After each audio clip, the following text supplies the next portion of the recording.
thank you. You're welcome, thanks. Next is Gary Moore, and Gary's got 2 submissions. One is the former chair of the External Advisory Group or the chair of the former External Advisory Group, and the other is as a representative for the Tuesday Club. Do you want to run them 2 together? Yeah. Yeah. I'm delighted to report that I am not here asking for money. No. Yeah, that's right. Well, you can say no if you want to. First of all, on the EAG, bearing in mind that I am not the chair any longer, but I wanted to comment on the EAG's implementation, which was an important exercise. We were late because we experienced quite considerable delays in the process. And I found it quite interesting. I was sent yesterday, when I requested it, a copy of the CEO's report to the EAG report, which was dated the 1st of November last year. We reported in April. And there are a lot of things that we reported on that actually you should have been acting on much quicker than that. But the behind what we were saying still apply properly. But one of the things in this report, which as I said I only saw for the first time yesterday, was where the report said, however, to be effective, this would require an overt and deliberate deprioritisation of some assets and services to remain within overall rate increase parameters. And then later it says, if it were intended to be used to make fundamental changes across the council's very large capital program. That is precisely what we were saying. We were saying you've got plenty of money, it may not necessarily be spent in the right places, and you have to, as councillors, carefully go through your asset management plans and say, is this still relevant? And I cannot see that that's actually happened properly. A number of dates were mentioned in the CEO's report, and the question I would put to you as Mayor and councillors, have those dates been met? In the preparation for the next long-term LTP planning cycle, it's really important that you actually review what the EAG said and actually consider whether you want something like that in the next part of the exercise. We were an independent voice and we exercised our view fairly clearly. So the questions that I want to sit and ask you is the levels of service. Have you looked at those in depth as a council? Have you turned your minds to the asset management plans in depth as a council? And I would recommend that you look at involving the EAG or a structure like that earlier in the process, not later, so that it can influence the exercise instead of being a clip-on months and months and months after we reported. So the other thing that you might also do is look at you involving the EAG in operational budgets as well, and I will cover some of that now. So that's the EAG, and that's just commenting on looking at the report, looking at the response. So a number of items in this year's budget that I thought, and talking with people at the Tuesday Club, we decided that we would raise. One's your capital budget. Now, if you look at this year's capital overrun, you're possibly 130 to 150 million unspent this year. And if you look at this, and it's been possible to actually explain some of the overrun because they were big lumpy projects in the past. But in fact, you've got very few of them now. And if you add the one, let's say it's 150 to the 400 million proposed, you're not going to be able to do $550 million worth of capital projects. You just don't have the capacity, regardless of what people say. And I remember one of the members of the ELT saying to us as an external advisory group. I remember one executive member saying that they would not be able to perform to the level of budgets, and was rubbished by other members of the ELT, and she's been proven quite correct.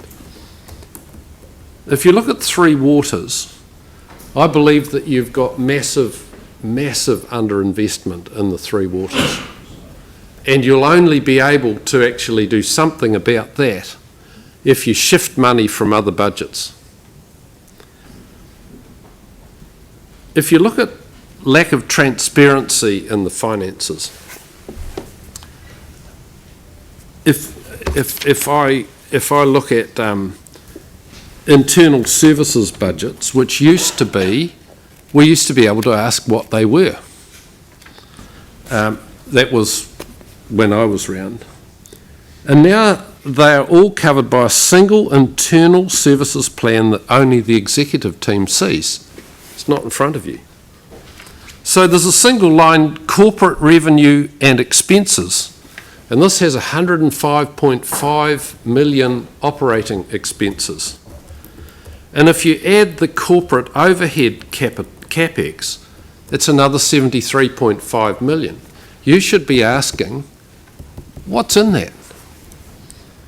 And if you look at the strategy and policy, the budget for the year is 42.4 million. The strategy planning and policy is 18.5 million.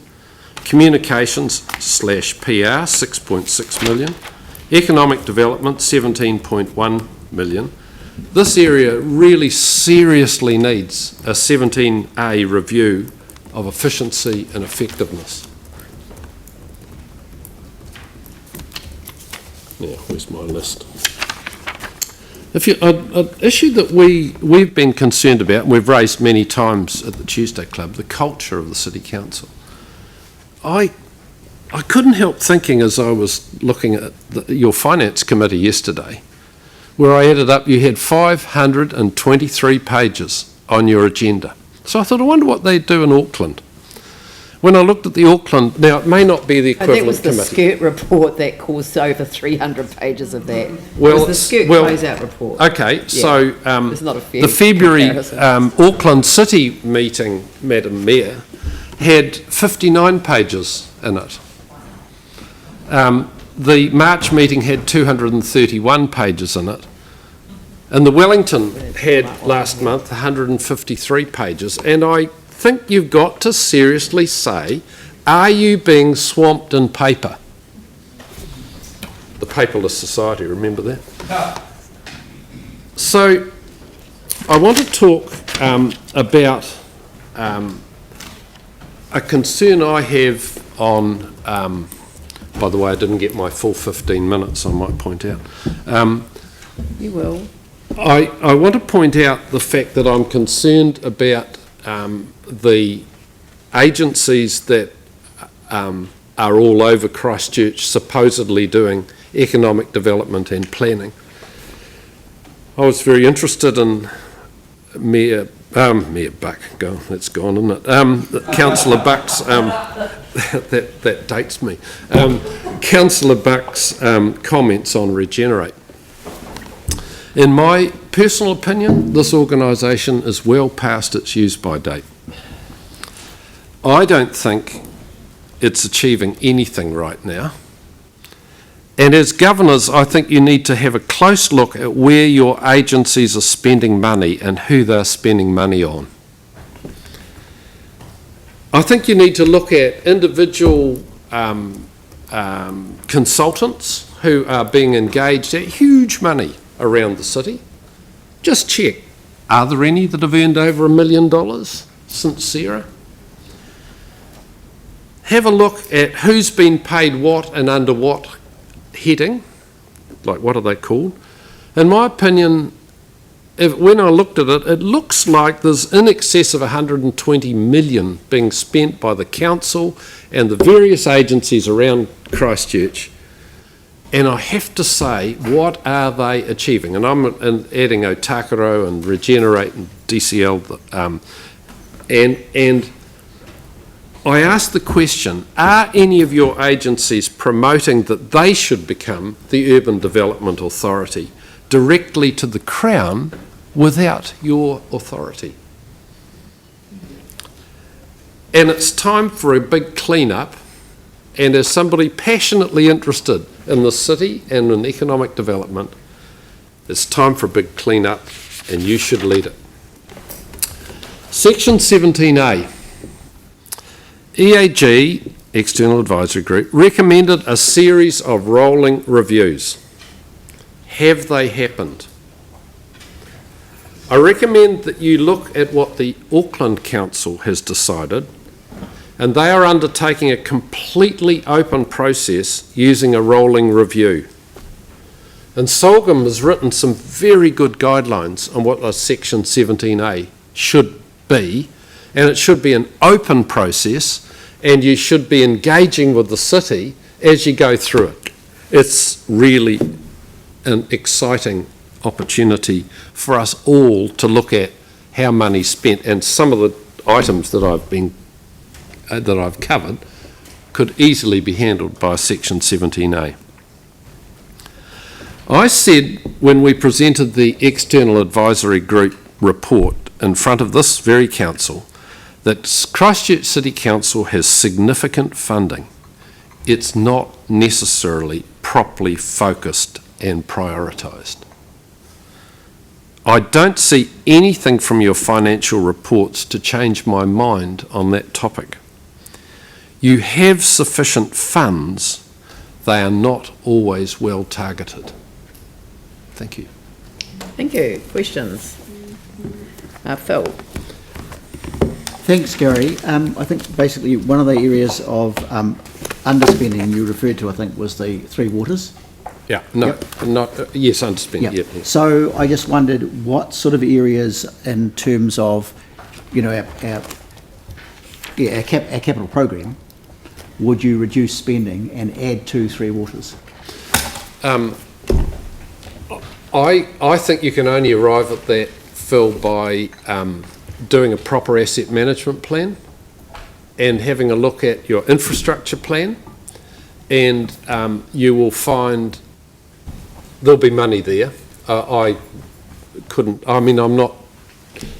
been out of touch with that for a year or so, so I don't know exactly where it would be, but I think the council table has to put its mind to what are your priorities and look at where you're spending money. It's a zero-based budget exercise, and if you do that properly, I think you will find that you'll have the funds. Three Waters definitely needs the money there. Thank you. And were you, I wasn't quite sure if you were indicating that one possible area of overspend or where the spending could be reduced, was that in the whole area of policy and strategies? Is that what you indicated? Or did you not? I don't know what you get for it, and that's why I was recommending a Section 17A for it. You have to do that, but it's a very big sum of money. Like those sums that I was talking about, they're big money, and you need to dig into them and check just how they're made up and get a level of accountability. You might have that level, I don't know, but I'm not sure. When a large amount of money is covered by one line in your budget, you've got to have a hard look at it. Thanks, Gary. Okay. Any other questions? Thank you very much. Thank you.